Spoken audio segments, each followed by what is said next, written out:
Hello and high listeners. இன்றைக்கி நம்ம வந்துட்டு உங்கள் கிளாஸ் 12th இருக்கக்கூடிய பிஸ்டாஸ் புக்ஸில் உள்ள த எனிமி இதோடைய சம்மரி தான் பார்க்க போகிறோம். த எனிமி இது எழுதுனது யாருன்னு பார்த்தீங்கன்னா பெர்லஸ்பர்க். இவர் வந்து ஒரு அமெரிக்கன் ரைட்டர். ஸோ இந்த லெசனில் வந்து நீங்கள் என்ன பார்க்க போகிறீங்கன்னா செகண்ட் வேர்ல்டு வாரில் என்ன நடந்துச்சு. ஸோ இந்த செகண்ட் வேர்ல்டு வார் உங்களுக்கு டைம் ஃப்ரேம் தெரியும். 1938 1945 வரை நடந்துச்சு. இது ஒரு மிகப்பெரிய ஒரு வார். அந்த வாரில் நிறைய டிவாஸ்டேஷன் நடந்துச்சு, நிறைய அழிவுகள், நிறைய சென்டிமெண்டலான இஷ்யூஸ், எக்கனாமிக்கல் ப்ராப்ளம்ஸ் நிறையவே வந்து நடந்துச்சு. ஸோ இங்கே வந்து நம்ம வந்து ஹிஸ்ட்ரி பார்க்க போகிறதில்ல. இங்கே வந்து என்னென்னா ஒரு ஜாப்பனீஸுக்கும் ஒரு அமெரிக்கனுக்கும் நடுவில் நடக்கிற ஒரு எமோஷ்னல் பாண்டிங் இதுதான் வந்து நம்ம இந்த லெசனில் வந்து பார்க்க போகிறோம். ஸோ ஓகே, நம்ம இது வந்து உங்கள் ஒரு 12th இது வந்து ஒரு பெரிய சாப்டர். ஸோ இந்த பெரிய சாப்டரை நம்ம லைன் பை லைன் வந்து பார்க்க முடியாது. ஸோ நம்ம வந்து என்ன பண்ணலான்னா இதோடைய ஷார்ட் சம்மரி வந்து பார்த்துரும். ஸோ இந்த ஷார்ட் சம்மரி வந்து உங்களுக்கு பார்க்கும்போது உங்களுக்கு வந்து ஒரு ஜென்ரலான ஒரு ஐடியா வந்து உங்களுக்கு கிடைக்கும். ஸோ நீங்கள் வந்து எழுதலாம், ஓகே இதில் இந்த லெசனில் என்ன நடக்க போகுது, ஸோ இந்த லெசனில் இனி ஃப்யூச்சரில் வந்து என்ன ஆகும். உங்களுக்கு வந்து ஒரு 5 மார்க் கொஸ்டின் ஈஸியாக எழுதலாம். அதேமாதிரி 2 மார்க் கொஸ்டின் வந்து உங்களுக்கு ஈஸியாக எழுதலாம். ஸோ எக்ஸ்ட்ராக்ட் பேஸ்ட் கொஸ்டின் வந்து நீங்கள் ஈஸியாக வந்து இதோடைய தீமு அதுக்கப்புறம் இதோடைய சம்மரி வந்து தெரிஞ்சிட்டுனா நீங்கள் வந்து ஈஸியாகவே அட்டன் பண்ணலாம். So okay my dear friends, நம்ம வந்து என்ன பண்ணலான்னா இந்த லெசனுக்குள்ளே போயிடலாம். அது போகிறதுக்கு முன்னாடி உங்களுக்கு இந்த சேனல் பிடிச்சிருந்தால் லைக் பண்ணுங்கள். அதே மாதிரி உங்களுடைய ஃப்ரெண்ட்ஸோடய ஷேர் பண்ணுங்கள். தயவு செஞ்சு சப்ஸ்கிரைப் பண்ணிவிட்டு பாருங்கள். ஸோ நீங்கள் உங்களுடைய சப்ஸ்கிரிப்ஷன் வந்து எனக்கு வந்து ரொம்பவே ஒரு இம்பார்ட்டண்ட்டாக இருக்கும். உங்களோட ஃப்ரெண்ட்ஸோடய தயவு செஞ்சு நீங்கள் வந்து ஷேர் பண்ணுங்கள். நிறைய பேர் பார்க்குறீங்க, பார்த்துட்டு ஆனால் நீங்கள் என்ன பண்ண மாட்டேங்கிறீங்கன்னா சப்ஸ்கிரைப் பண்ண மாட்டேங்கிறீங்க. நிறைய பேர் வந்து என்ன சொல்கிறீங்க, உங்கள் சேனல் நீங்கள் வந்து டெவலப் பண்ணுங்கள் அந்த மாதிரிலாம் நிறைய பேர் வந்து சொல்கிறீங்க. ஆனால் வந்து நம்மளுக்கு வந்து என்னென்னா நான் வந்து இதை வந்து ஒரு மணி பர்பஸுக்கு நான் வந்து நடத்துகிறது இல்லை. இது வந்து நம்மளுடைய ஃப்ரெண்ட்ஸ், அதுக்கப்புறம் நம்ம கம்யூனிட்டி, அதுக்கப்புறம் ஸ்டூடெண்ட்ஸுக்கு வந்து இதை வந்து போய் ரீச் ஆகணும். ஸோ அட்லீஸ்ட் வந்து நிறைய ஸ்டூடெண்ட்ஸ் வந்து இன்றைக்கி ஆன்லைன் இதெல்லாம் டெவலப் பண்ணிகிட்டு இருக்கிறாங்க. ஸோ நான் வந்து இது ஒரு மணி ஓரியன்டாட்டு நான் வந்து இதை நடத்தலை. இது வந்து ஓகே உங்களுக்கு வந்து ஒரு ஹெல்ப்ஃபுல்லாக இருக்கும், அதனால தான் நான் வந்து நடத்திட்டு இருக்கிறேன். இது வந்து ஓகே மெயினான காசு என்னென்னா சில ஸ்டூடெண்ட்ஸ் வந்து இருக்கிறாங்க, அவங்களுக்கு வந்து டியூஷன் போக முடியாது. அவங்களுக்கு வந்துட்டு என்னென்னா வெளியே போய் பெரிய ஸ்கூல்ஸில் அவங்களால படிக்க முடியாது. ஸோ யாரெல்லாம் கவர்மெண்ட் ஸ்கூலில் படிக்கிறாங்களோ இல்லைன்னா கேவி ஸ்கூல்ஸில் படிக்கிறாங்களோ அவங்களுக்குலாம் வந்து இது வந்து கொஞ்சம் ரொம்பவே ஹெல்ப்ஃபுல்லாக இருக்கும். ஸோ தயவு செஞ்சு ஷேர் பண்ணுங்கள், அதே மாதிரி சப்ஸ்கிரைப் பண்ணிவிட்டு பாருங்கள். ஓகே, நம்ம லெசனுக்குள்ளே போயிடலாம். இந்த லெசனில் உள்ள மெயினான ஹீரோ யாருன்னு பார்த்தோன்னா நம்மளுடைய டாக்டர் சாடோ. இவர் வந்து ஒரு ஜாப்பனீஸ். இவரோட ஒய்ஃப் வந்து ஹேனா. அதே மாதிரி இதில் வந்து ஒரு அமெரிக்கன் நேவி வராரு, அவர் வந்து டாம். ஸோ இவங்களுக்குள்ளால நடக்கக்கூடிய ஒரு எமோஷ்னல் பாண்டிங்கான ஸ்டோரி தான் the enemy which is written by Pearl S Buck. Okay, இந்த சாதோ வந்து யாருன்னா இவர் வந்து ஒரு டாக்டர், இவர் வந்து ஒரு ஜாப்பனீஸ், இவர் வந்து ஒரு குட் சர்ஜன். இவர் வந்து என்னென்னா இவர் இந்த பிளேயில் இது வந்து ஒரு ஷார்ட் ஸ்டோரி. இது வந்து ஒரு நான் லீனியர் வேல இருக்கும். ஸோ வந்து நான் வந்து இதை ப்ராப்பராக ஒரு லீனியராகவே நான் வந்து இது சொல்கிறேன்.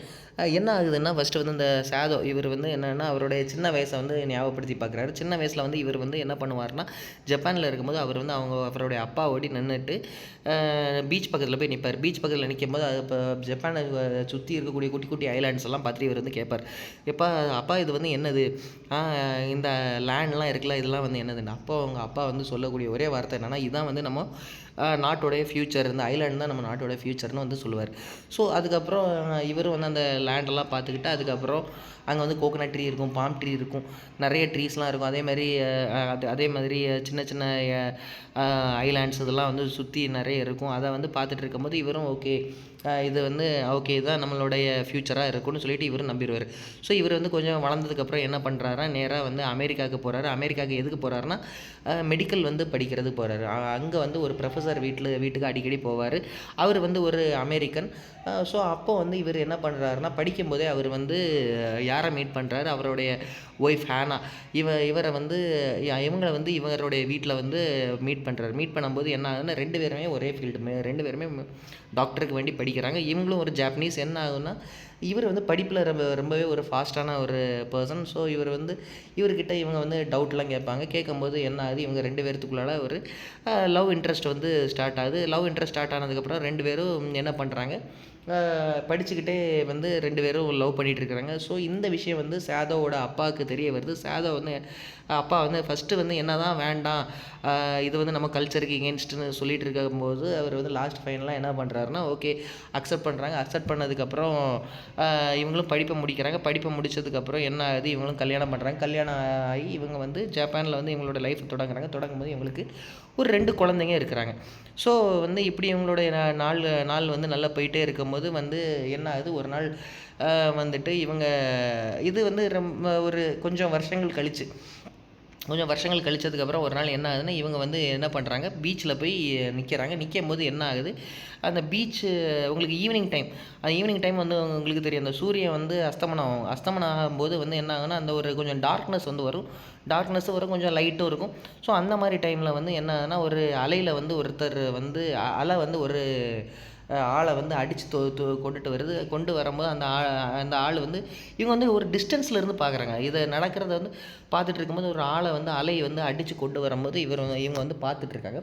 பார்த்துட்டு இருக்கும்போது என்ன ஆகுதுன்னா, அந்த ஆள் வந்து அப்படி எந்திரிச்சு நடந்து போகிறாரு. இவங்களுக்கு வந்து என்னென்னா ஒரு உருவம் மட்டும் தான் தெரியுது. அதை மட்டும் இவங்க பார்த்துட்ருக்காங்க. ஸோ அந்த ஆள் வந்து அப்படி நடந்து கொஞ்சம் தூரம் போகிறாரு. போய் அப்படி அடுத்த ஒரு 10, 15 ஸ்டெப்பு வச்சுட்டு அடுத்தால டக்குனு கீழே விழுந்துடுறாரு. விழுந்ததுக்கப்புறம் இவங்க வந்து என்ன பண்ணுறாங்கன்னா, நேராக போய் ஓடி போகிறாங்க. ஓடி போய் அதெல்லாம் பார்க்குறாங்க. பார்க்கும்போது என்னன்னா, இவங்க வந்து ஒரு அமெரிக்கன் நேவி யூனிஃபார்மில் இருக்கிறாங்க. உடம்புலலாம் நிறைய பிளட் மார்க்ஸ்லாம் இருக்குது. அதுக்கப்புறம் இடுப்புக்கு கீழே வந்துட்டு பிளட்டு ஃப்ளோ ஆகிட்டு இருக்குது. அதுக்கப்புறம் அவருடைய ரத்தம் வந்து ஃபுல்லாகவே அந்த மண்ணில் வந்து அப்படி இருக்குது. இருக்கும்போது அப்போ வந்துட்டு சானா வந்து கேட்குறாங்க, ஹானா வந்து சாரதோ கிட்ட கேட்குறாங்க, இவரை நீ என்ன பண்ண போகிற, இவர் நம்ம என்ன பண்ணுறதுக்கு, இவன் வந்து ஒரு அமெரிக்கன், இவன் நம்ம காப்பாற்றலாமா அப்படி இங்கே விட்டுறலாமான்ட்டு. அதுக்கப்புறம் சாரதோ வந்து யோசிக்கிறாரு, நான் என்ன பண்ணலான்னு எனக்கே தெரியலன்ட்டு. அப்போ வந்து ஹானா வந்து சொல்கிறாங்க, நம்ம வந்து படித்தது வந்து ஒரு மெடிக்கல் ப்ரொஃபஷன், நம்மளுக்கு வந்து என்னென்னா நாட்டோட நம்மளுக்கு ஃபஸ்ட்டு ஒரு உயிர் தான் முக்கியம். ஸோ நம்ம வந்து இவனை காப்பாற்றிட்டு இவனை வந்து ஆர்மிக்கிட்டேயோ போலீஸ்கிட்டேயோ நம்ம வந்து பிடிச்சி கொடுத்துர்லான்ட்டு. ஸோ இவங்க வந்து என்ன பண்ணுறாங்க, டக்குன்னு இவனை வந்து இவங்க பீச்சுக்கிட்ட தான் இவங்க வீடு இருக்குது. ஸோ என்ன பண்ணுறாங்க, டக்குன்னு இவனை தூக்கிட்டு போய் வீட்டில் கொண்டு வைக்கிறாங்க. வைக்கும்போது இவர் டாக்டர், இவர் வந்து ஒரு ஃபேமஸான ஒரு சர்ஜன். ஸோ அவங்க வீட்டில் உள்ள வேலைக்காரங்கள்லாம் இதை பார்த்த உடனே எல்லாருமே வந்து ஓடி போயிடுறாங்க. ஓடி போகும்போது அதனால என்ன ஆகுது, அப்போ வந்துட்டு ஒரே ஒரு வேலைக்காரங்க மட்டும் இருக்கிறாங்க. அப்போ வந்துட்டு இவர் டாக்டர் சாதா வந்து சொல்கிறாரு, துணியெல்லாம் எடுத்துகிட்டு வா, இவருக்கு வந்து ப்ராப்பராக ட்ரெஸ்ஸிங் பண்ணணும், இவரை ஃபஸ்ட்டு க்ளீன் பண்ணிவிட்டு தான் அதுக்கப்புறம் வந்துட்டு பிளட்டை ஸ்டாப் பண்ணிவிட்டு இவருக்கு ஸ்டிச்சஸ்லாம் போட வேண்டியது இருக்குதுன்னு. ஸோ அப்போ வந்துட்டு அந்த வேலைக்கார அம்மா வந்து என்ன சொல்கிறாங்கன்னா, இல்லை நான் வந்து பக்கத்தில் வரமாட்டேன், இவர் வந்து ஒரு அமெரிக்கன் ன்னு சொல்கிறாங்க. சொல்லும்போது அடுத்தால என்ன தான் இருந்தாலும் அவங்களுக்கு மனசு விருப்பம் இல்லாமல் என்ன பண்ணுறாங்க, இவங்க 3 பேரும் சேர்ந்து என்ன பண்ணுறாங்கன்னா, இவரை க்ளீன் பண்ணி அதுக்கப்புறம் பாடி ஃபுல்லாக க்ளீன் பண்ணி என்ன பண்ணுறாங்க, இவருக்கு வந்து அந்த கட்டெல்லாம் வந்து பாடியில் உள்ள கட்ஸுக்கெல்லாம் வந்து என்ன பண்ணாங்கன்னா பிளட்டை ஸ்டாப் பண்ணி அதுக்கப்புறம் ஸ்டிச்சஸ்லாம் போட்டு முடிச்சதுக்கப்புறம் இவர் வந்து இன்னும் அன்கான்ஷியஸில், அந்த டாம், அந்த நேவியோட பேர் வந்து டாம், இவர் வந்து இன்னும் அன்கான்ஷியஸ் ஸ்டேட்லேயே தான் இருக்கிறாங்க. அன்கான்ஷியஸ் ஸ்டேட்டில் இருக்கும்போது வந்து என்ன ஆகுதுன்னா, அன்கான்ஷியஸ் ஸ்டேட்டில் இருக்கும்போது அப்போ வந்து அந்த வேலைக்கார அம்மா வந்து என்ன சொல்கிறாங்க, உங்களுக்கு வேணால் உயிர் பயம் இல்லாமல் இருக்கலாம், எனக்கு வந்து ரொம்ப பயமாக இருக்குது, நான் வந்து நாளையிலேருந்து வேலைக்கு வரமாட்டேன், இது வந்து என்னென்னா தேச துரோக மாதிரி இருக்குன்ட்டு. ஸோ அப்போ வந்து இவர் வந்து சொல்கிறாரு, நம்மளுடைய சாதா வந்து சொல்கிறாரு, தயவு செஞ்சு நீ வந்து இதை வெளியே போய் சொல்லிடாதுன்னு. அவங்க வந்து அதனால என்ன சொல்கிறாங்க, அவங்களும் வந்து ஒரு நல்ல வேலைக்காரங்க, அவங்க என்ன சொல்கிறாங்கன்னா, நாங்கள் கண்டிப்பாக இதெல்லாம் போய் வெளியில் சொல்ல மாட்டோம், ஏன்னா நீங்கள் வந்து எங்கள் கஷ்டத்தில் எங்கள் கூட நின்றுருக்கீங்க, எங்களுக்கு நல்ல பார்த்துருக்கீங்க, நாங்கள் வந்து இதை வெளியே சொல்லவே மாட்டோம், ஆனால் நீங்கள் வந்து பார்த்து பத்திரமா இருந்துக்கோங்கன்ட்டு சொல்லிவிட்டு அவங்களும் கிளம்பிடுறாங்க. கிளம்பும்போது என்ன ஆகுதுன்னா, இவருக்கு ஒரே குழப்பம், இவனை வீட்டில் வச்சுருக்கலாமா வேண்டாமா, நம்ம வந்து எமோஷ்னலாக இவனை வந்து காப்பாற்றியாச்சு, இவனை வந்து வெளியே விட்டாலும் பிரச்சனை, வீட்டிலேயும் ரொம்ப நாள் வச்சுட்டு இருக்க முடியாது, அந்த மாதிரி ஒரு பயங்கரமான ஒரு சைக்கலாஜிக்கல் ட்ராமாவில் வந்து இவர் சாதோ இருக்கிறாங்க. அதுக்கப்புறம் அவங்க ஒய்ஃபும் அதே மாதிரி தான், ஒய்ஃபும் வந்து கேட்குறாங்க, நானும் அன்றைக்கி சொன்னதுனால நீ வந்து இவரை காப்பாற்றினனால வந்து இவங்க வந்து ஏதாவது பண்ணுவாங்கன்டா. அதே மாதிரி அவங்க அம்மா, அந்த ஒய்ஃப் வந்து சொல்கிறாங்க, இவர் வந்து என்னவாக இருந்தாலும் அமெரிக்கன், இவர் வந்து அவருடைய புத்தியை வந்து காணிக்க தான் செய்வார், நம்மளுக்கு ஏதாவது வந்து தீமை ஏதாவது பண்ணிட்டாருன்னா என்ன பண்ண, நம்மளுக்கு 2 குழந்தைங்க வேறு இருக்குதுன்னு சொல்லிட்டு இவங்க சொல்கிறாங்க. அதே டைமில் வந்து என்ன ஆகுது, இவருக்கு வந்து ஒரே மைண்டு ஃபுல்லாகவே தாட் தான், உயிரை காப்பாற்றியாச்சு, இப்போது காப்பாற்றின உயிர்னால இவங்களுக்கு ஏதாவது பிரச்சனை வருமா, இவங்க ஜப்பான் ஆர்மிக்கு வந்து தெரிஞ்சுன்னா இவங்களை என்ன பண்ணுவாங்க, அந்த மாதிரி பயங்கர தாட்ஸில் இருக்கிறாரு. இருக்கும்போது ஒரு நாள் என்ன ஆகுது, வீட்டில் இவங்க இருந்துகிட்ருக்காங்க. வீட்டில் இருந்துகிட்டு இருக்கும்போது என்ன ஆகுதுன்னா, டக்குன்னு வந்து கதவை தட்டுறாங்க. யாரோ கதவை தட்டும்போது வந்து ஒரு இன்னொரு கேரக்டர் வரும். அதான் வந்து ஜென்ரல்.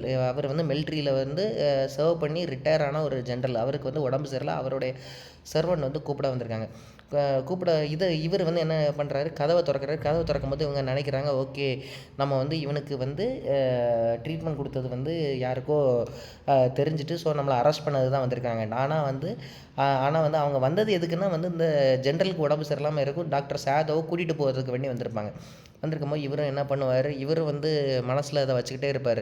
எத்தனை நாள் தான் நம்ம பயந்து பயந்து வாழ்ந்துட்டு இருக்கிறதுக்கு, கண்டிப்பாக இதுக்கு நம்ம வந்து ஏதாவது ஒரு சொல்யூஷன் வந்து இது பண்ணி தான் ஆகணும்னு சொல்லிட்டு இவர் என்ன பண்ணுறாரு, நேராக போய் அந்த ஓல்டு மேனை போய் பார்க்குறாரு. அந்த ஓல்டு ஜென்ரலை போய் பார்க்குறாரு. அந்த ஓல்டு ஜென்ரல்கிட்ட போய் பார்த்து அவருக்கு ட்ரீட்மெண்ட்லாம் பண்ணிவிட்டு அவர் வந்து அந்தால வந்து நடந்த விஷயத்தை வந்து ஓப்பன் அப் பண்ணுறாரு.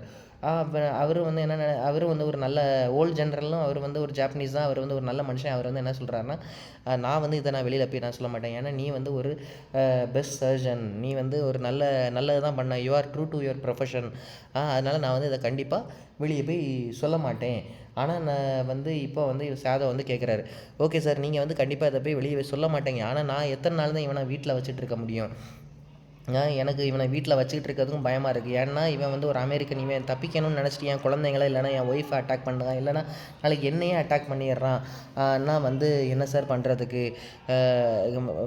இல்லைன்னா நாளைக்கு உங்கள் கவர்மெண்ட்டே வந்து என்ன தெரிய வருது, நான் வந்து ஒரு அமெரிக்கனை ட்ரீட்மெண்ட் பார்த்து காப்பாற்றி வீட்டில் வச்சிருந்தேன்னு தெரிய வருது, அன்னைக்கு உங்கள் கவர்மெண்ட் என்ன பண்ணும் அப்படி இந்த மாதிரி கொஸ்டின் கேட்கும்போது அவர் வந்து சொல்கிறாரு, நீ எதை பற்றியுமே வருத்தப்படாத, நீ வந்து you are true to your profession, நீ வந்து தைரியமாக வீட்டுக்கு போ, என்கிட்ட நிறைய அசாசின்ஸ் இருக்காங்க, நான் வந்து அசாசின்ஸை அனுப்பி இந்த டாமை வந்து நான் வந்து கொன்று அவன் பாடியை நான் டிஸ்போஸ் பண்ணிடுறேன், உன் மேலே எந்த ஒரு டவுட்ஸும் வராதுன்னு சொல்லி இவரை அனுப்பி வைக்கிறாரு. அனுப்பி வைக்கும்போது இவரும் என்ன பண்ணுறாரு, சேதவும் அப்போ தான் அவருக்கு ஒரு திருப்தி வருது, ஆமாம் அட்லீஸ்ட் ஒரு ஆள்கிட்டே நான் வந்து இந்த விஷயத்த ஷேர் பண்ணிட்டேன்னு சொல்லிவிட்டு அவரும் தைரியமாக வீட்டுக்கு போகிறாரு. வீட்டுக்கு போகும்போது என்ன ஆகுதுன்னா, அன்கான்ஷியஸாக இருந்த அந்த டாம் வந்து முழிச்சிருந்து அவர் என்ன பண்ணுறாருன்னா, இந்த 2 குழந்தைங்களோடு விளையாடிட்டு இருக்கிறாரு. விளையாடிட்டு இருக்கும்போது அப்போ வந்து என்ன ஆகுது, சாதவ் வந்து வீட்டுக்கு ரூம்குள்ளார போகிறாங்க. ரூம்குள்ளார போகும்போது அப்போ வந்து இவருக்கு ஒரு பயம் வந்துடுது. ஐயையோ நம்ம வந்து நம்ம அது இந்த கேப்பில் வந்து என்ன ஆகும்னா, அந்த 2 குழந்தைங்க வந்து டாமோட ரொம்பவே அட்டாச்மெண்ட் ஆயிடுவாங்க. அட்டாச்மெண்ட் ஆனதுக்கப்புறம் இவங்க வந்து அதனால் நினைப்பார், ஐயோ இவர் நான் தெரியாமல் நான் கொல்ல சொல்லிட்டேனே, இப்போ வந்து நான் என்ன பண்ணுறதுக்குன்னு சொல்லிக்கிட்டு யோசிச்சுட்டு இருக்கும்போது அதில் 2 குழந்தைங்கள போக சொல்லும்போது இவங்க 2 பேர் பேசுகிறாங்க. நம்ம டாக்டர் சாதாவும் அதுக்கப்புறம் அந்த டாமும் பேசுகிறாங்க. பேசும்போது அந்த டாம் வந்து சொல்கிறாரு, நீங்கள் வந்து என்னை காப்பாற்றினீங்க, அது வந்து ரொம்ப நன்றி, நான் வந்து உங்களுக்கு கடமைப்பட்டிருக்கேன், ஆனால் நீங்கள் கண்டிப்பாக வந்து உங்களுடைய ஆர்மிக்கிட்ட வந்து நீங்கள் பிடிச்சி கொடுத்துருவீங்கள்ல, அவங்க கண்டிப்பாக என்ன டார்ச்சர் பண்ணி கொல்ல தான் போகிறாங்க, நீங்கள் வந்து அதுக்கு என்ன காப்பாற்றாமலே இருந்திருக்கலான்ட்டு. ஸோ இப்போ வந்து அவர் வந்து சொல்லுவார், நான் அந்த மாதிரிலாம் நான் எதுவுமே இது பண்ண மாட்டேன், நீங்கள் வந்து ப்ராப்பராக ரெஸ்ட் எடுங்க, இன்னும் உங்களுடைய வூண்டு வந்து ஹீல் ஆகணும்னு சொல்லும்போது அடுத்தால இவர் வந்து என்ன பண்ணுறாருன்னா, சொல்கிறாரு, ஓகே நான் வந்து உங்கள் உயிரை காப்பாற்றினேன், உங்களை எப்படி இங்கேருந்து தப்பிக்க வைக்கணும்னு எனக்கு தெரியும், ஏதாவது நான் பிளான் பண்ணி உங்களை இங்கேருந்து தப்பிக்க வைப்பேன்னு சொல்கிறாரு. அன்னைக்கு நைட்டு வந்து என்ன ஆகுன்னா, வந்து இவரை ரூமில் வந்து தூங்க வச்சுட்டு இவங்க 2 பேர், இவர் சாதவ் வந்து அந்த ஜென்ரல்கிட்ட என்ன சொன்னாங்கங்கிறது ஹேனாக்கும் அந்த 2 குழந்தைங்களுக்கும் தெரியாது. ஆனால் வந்து என்ன ஆகும்னா, இந்த டாம் வந்து அந்த ஹானா கூடயும் அந்த 2 குழந்தைங்கள் கூடயும் ரொம்பவே அட்டாச்மெண்ட் ஆயிடுவார். ஆனதுக்கப்புறம் இவர் வந்து நினைப்பார், ஓகே அவங்க வந்து இவங்கள கொன்னுட்டாங்கன்னா நாளைக்கு வந்து என்ன பண்ணுறது, நம்ம ஒய்ஃபும் குழந்தைங்களும் நம்மளை பற்றி என்ன நினைப்பாங்கன்னு சொல்லிட்டு இவர் வந்து ரொம்ப சைக்கலாஜிக்கலாக அஃபெக்ட் ஆயிடுவார். ஸோ இவருக்கு வந்து என்னென்னா, ஜப்பானில் வாழவும் வேணும், அவரை வந்து என்ன பண்ணுறது, அவரை கொல்லவும் கூடாது. இவர் என்ன பண்ணிட்டார், அந்த ஜென்ரலில் போய் சொல்லிட்டார், அசாசினும் என்றைக்கு வந்து வேணாலும் வந்து கொல்லலாம். அசாசின்னா வேறு யாரும் இல்லை, இந்த கூலிப்படைகள்னு சொல்லுவாங்கள்ல, அதுதான் அந்த கூலிப்படைகள் வந்து இவங்களை கொன்றுவாங்களோன்னு அந்த மாதிரி ஒரு பயத்தில் அவர் வந்து ரொம்பவே வந்து மைண்ட் அப்செட்டாக இருக்கிறார். மைண்ட் அப்செட்டாக இருக்கும்போது என்ன ஆகுதுன்னா, ஒரு நாள் வந்து அன்னைக்கு அந்த நைட்டு வந்து ரூம்லலாம் சத்தம் கேட்கும்போது இவர் வந்து நினைக்கிறார், ஓகே அசாசின் வந்து கொன்னுட்டாங்கன்ட்டு. அடுத்த நாள் காலையில் வந்து பார்த்தா இவர் உயிரோடி தான் இருக்கிறார். உயிரோடி இருக்கும்போது இவருக்கு ஒரே கன்ஃபியூஷன், ஓகே பின்ன இன்றைக்கி அசாசின் எதுவுமே வரல, ஸோ நம்ம வந்து என்ன பண்ணலாம், நம்ம வந்துட்டு இவன்கிட்ட இனி பேசி இவனை எப்படியாவது இங்கேருந்து தப்பிக்க வைக்கலான்னு சொல்லிட்டு இவர் வந்து ஒரு பிளான் சொல்கிறார். என்ன சொல்கிறாருன்னா வந்துட்டு, என்கிட்ட ஒரு சின்னதாக ஒரு கார்கோ போட் மாதிரி இருக்குது. அந்த போட்டில் வந்து உனக்கு தேவையான ஃபுட் ஐட்டம்ஸ் எல்லாமே நான் வந்து இப்போ போட்டுடுறேன். நீ என்ன பண்ணுறேன்னா, நீ வந்து இந்த போட்டில் இருந்து நேராக அங்கே ஒரு ஐலாண்டு தெரியும், அந்த ஐலாண்டுக்கு நீ போயிரு. அங்கே வந்து கொரியாவோடைய கார்கோ ஷிப் வரும். அந்த கொரியாவோட கார்கோ ஷிப்பில் நீ வந்து ஏறி என்ன பண்ணிடுறேன்னா, நேராக நீ வந்து உன் நாட்டுக்கு நீ வந்து போயிடலான்ட்டு சொல்கிறாரு. சொல்லும்போது அடுத்தால என்ன ஆகுதுன்னா, இவர் வந்து ஓகே நான் இந்த மாதிரி பண்ணிடுறேன்னு சொல்கிறாரு. சொல்லும்போது இவரும் என்ன 2 பேரும் கெட்டி பிடிக்கிறாங்க. கெட்டி தழுவும்போது அதனால இவர் வந்து சாதா வந்து என்ன பண்ணுறாரு, போட் எல்லாத்தையுமே அரேஞ்ச் பண்ணுறாரு. அரேஞ்ச் பண்ணிவிட்டு என்ன பண்ணுறாரு, இவனுக்கு தேவையான திங்ஸ் எல்லாத்தையுமே அந்த போட்டில் வந்து லோட் பண்ணுறாரு. லோட் பண்ணிகிட்டு இருக்கும்போது அவர் அந்தளவு சொல்கிறாரு, என்கிட்ட வந்து இந்த மாதிரி உன்கிட்ட ஒரு டார்ச் நான் வந்து தரேன். அந்த டார்ச்சை வந்து நீ என்ன பண்ணணும்னா வந்து நீ வந்து சேஃபாக அங்கே இருக்கிறன்னா நீ வந்து ஒரு டைம் மட்டும் நீ வந்து வானத்தை நோக்கி அந்த டார்ச் லைட்டை வந்து நீ அடிக்கணும். உனக்கு மெடிக்கலி ஏதாவது ஒரு தேவைப்பட்டுச்சு, உனக்கு ப்ளீடிங் அந்த மாதிரி ஆகுது, அந்த மாதிரி இருந்துச்சுன்னா நீ வந்து அந்த டார்ச்சை வந்து 2 டைம்ஸ் நீ வந்து அடிக்கணும். அடித்தேன்னா நான் வந்து எனக்கு தெரியும் நீ வந்து ஏதோ ஒரு பிரச்சனையில் இருக்குன்னு, நான் அதனால் உடனே அங்கே கிளம்பி வந்துடுவேன்னு சொல்கிறாரு. சொல்லும்போது அடுத்தால என்ன ஆகுது, வந்துட்டு இவரும் என்ன பண்ணுறாரு, இவரும் எல்லாம் அவருக்கு போட்டில் எல்லாத்தையும் லோட் பண்ணிவிட்டு இவரையும் கொண்டு அந்த ஷீஷோரில் கொண்டு விடுறாரு. விட்டதுக்கப்புறம் இவர் என்ன பண்ணிடுறாரு, இவரும் வந்து அந்த இடத்துல இருந்து கிளம்பிடுறாரு. கிளம்புனதுக்கப்புறம் அந்த டைமில் வந்து இந்த ஓல்டு ஜென்ரலோடைய ஆளுகள் வர்றாங்க. வந்துட்டு வந்து என்ன பண்ணுறாங்கன்னா, வந்து சொல்கிறாங்க, இன்றைக்கி வந்து ஓல்டு ஜென்ரலுக்கு உடம்பு நல்லா சரியில்லை, திரும்ப நீங்கள் வரணும், வந்து அவருக்கு ட்ரீட்மெண்ட் பண்ணணும்னு சொன்னதுக்கப்புறம் இவரும் நேராக வந்து அந்த ஓல்டு ஜென்ரலில் பார்க்க போகிறாரு. ஓல்டு ஜென்ரலில் பார்க்க போயிட்டு அவர் வந்து என்ன பண்ணுறாருன்னா, இவருக்கு வந்து ட்ரீட்மெண்ட் பண்ணுறாரு. ட்ரீட்மெண்ட் பண்ணிகிட்டு இருக்கும்போது அடுத்தால வந்துட்டு அவர் வந்து அந்த ஓல்டு ஜென்ரல் வந்து கேட்குறாரு, என்னப்பா என்னாச்சு, எப்படி வீட்டில் எல்லோரும் எப்படி இருக்காங்கன்ட்டு. இவர் வந்து அந்தால கேட்குறாரு, சார் நீங்கள் தான் அந்த அசாசினை அனுப்புவேன்னு சொன்னீங்களே, அந்த அசாசின் யாருமே வரலையே, ஏன் என்ன ஆச்சுன்னு கேட்கும்போது அவர் அந்தால ஒரே ஒரு வார்த்தை சொல்கிறாரு, அதெல்லாம் ஒன்றும் இல்லைப்பா, என்னுடைய ஹெல்த் கண்டிஷனே எனக்கே வந்துட்டு ரொம்ப முடியாமல் இருக்குது. நான் என்னோடய கண்டிஷனை நினச்சி நான் வந்து அந்த அசாசின்லாம் சொல்லதுக்கே மறந்துட்டேன். நான் ஃபஸ்ட்டு என்னோடய ஹெல்த்தை தான் பார்த்தேன், நான் உன்னை பற்றி யோசிக்கவே இல்லை, நான் எல்லாத்தையுமே மறந்துட்டேன்னு சொல்கிறாரு. சொன்னதுக்கப்புறம் இவரும் அந்த விஷயத்த சொல்கிறார், நானும் வந்து என்ன பண்ணிட்டேன்னா அவனை தப்பிக்க விட்டுட்டேன் சார்.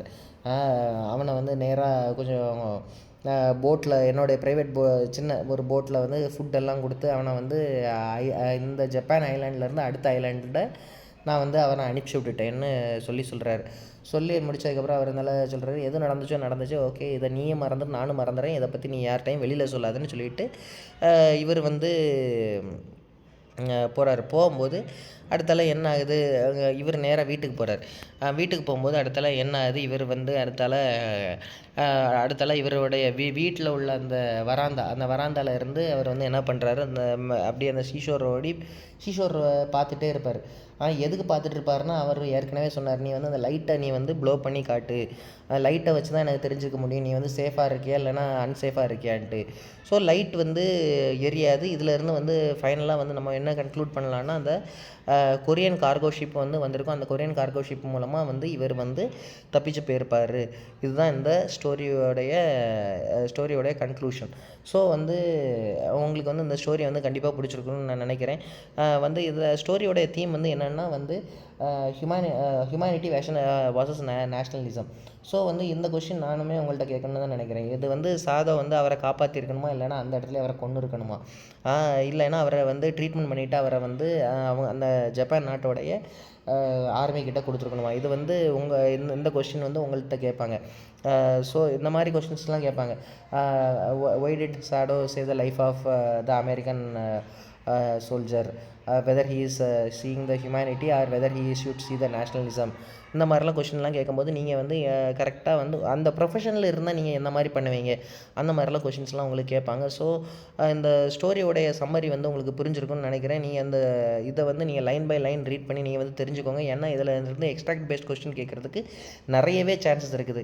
இதில் உள்ள மெயினான தீம் என்னென்னா வந்து ஹியூமனிட்டி வர்சஸ் நேஷ்னலிசம், இதுதான் இதோடைய மெயின் தீம். அதுக்கப்புறம் ப்ரொஃபஷனலிசம் வர்சஸ் நேஷ்னலிசம், வந்து ப்ரொஃபஷன் முக்கியமாக இல்லைனா நம்மளுடைய நாடு முக்கியமாக, இந்த மாதிரி கொஷின்லாம் கேட்கும்போது இதுக்கு நீங்கள் வந்து எப்படி செல்ஃபாக யோசித்து எழுதுகிறீங்களோ அதுக்கு தான் உங்களுக்கு மார்க் தருவாங்க. அதே மாதிரி நான் வந்து ஒரு விஷயத்தை நான் சொல்லிடுறேன், இப்போ வந்து சிபிஎஸ்சி வந்து கேட்குறது ஃபுல்லாகவே வந்து வேல்யூ பேஸ்ட் கொஸ்டின், அதே மாதிரி கேஸ் பேஸ்ட் கொஸ்டின். நீங்கள் வந்து என்ன தான் வந்து புக் பேக் கொஸ்டின்ஸ்லாம் நீங்கள் படிச்சுட்டு வந்தாலும் இனிமேல் வந்து எதுவுமே நடக்காது. அவங்க வந்து ஓப்பனாக இந்த மாதிரி தான் கொஸ்டின் கேட்பாங்க. நான் வந்து ஒரு எக்ஸாம்பிள் நான் வந்து சொன்னேன்ல, if you are in the place of Sadao what will you do, will you save the life of Tom, இந்த மாதிரி கொஷின்லாம் கேட்கும்போது நீங்கள் வந்து அந்த லெசனை நீங்கள் வந்து I won't save him, I will kill him, he's against my nation, அந்த மாதிரிலாம் எழுதக்கூடாது. நீங்கள் வந்து அந்த கதையில் உள்ள கதை சுருக்கத்தை எழுதிட்டு அதுக்கப்புறம் உங்களோட பாயிண்ட் ஆஃப் வியூவை எழுதணும். எழுதும்போது தான் உங்களுக்கு வந்து ப்ராப்பரான மார்க் கிடைக்கும்.